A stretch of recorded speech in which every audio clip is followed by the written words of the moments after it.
Hey everyone, welcome back to Latest News, your go-to destination for everything superheroes, movies, and pop culture. Today, we're diving into a controversial topic, Kraven the Hunter, and whether it should be Sony's final swing at superhero films. Yeah, you heard me right.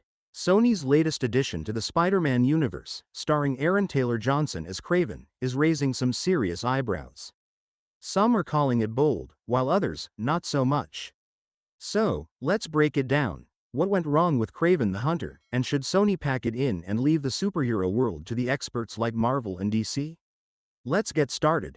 First things first, who is Kraven the Hunter?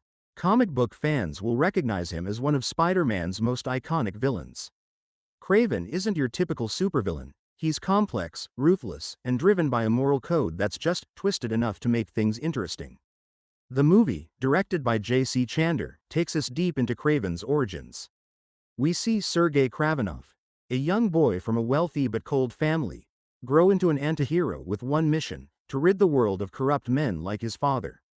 Oh, and did I mention Russell Crowe plays his dad? So, yeah, expectations were high. After a fateful lion attack and a mysterious magical potion, Kraven gains animal-like abilities. Think enhanced strength, agility, and super senses. He becomes a vigilante, hunting down bad guys with an intensity that's part hero, part monster. Sounds promising, right? So where did it all go wrong? I'll give credit where it's due. The opening 15 minutes were pretty thrilling. We get an intense prison break scene, dynamic camera work, and that edge-of-your-seat action we crave in superhero flicks. But that's where the excitement fizzles out. Once Kraven returns home, the story stumbles. The plot feels predictable, the pacing uneven, and the dialogue, well, let's just say it could use some work. And while Aaron Taylor Johnson certainly looks the part, a shirtless Kraven can only distract you from awkward acting and clunky scenes for so long. The supporting cast had so much potential. Ariana DeBose plays Calypso, a criminal lawyer and Kraven's love interest. Then there's Dimitri, Kraven's brother, and Alessandro Nivola as the villainous Rhino. But the movie barely scratches the surface of their backstories. Take the Rhino, for instance. He's a fascinating villain in the comics, but here, his transformation is rushed and lacks depth.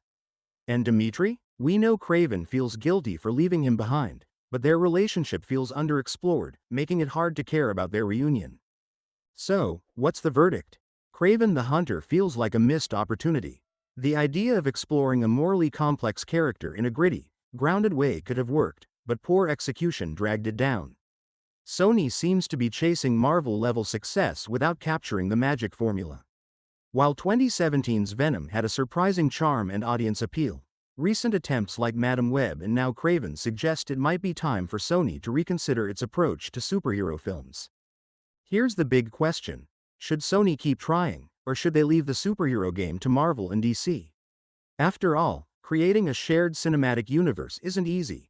It takes meticulous planning, great storytelling, and a deep understanding of the characters fans love.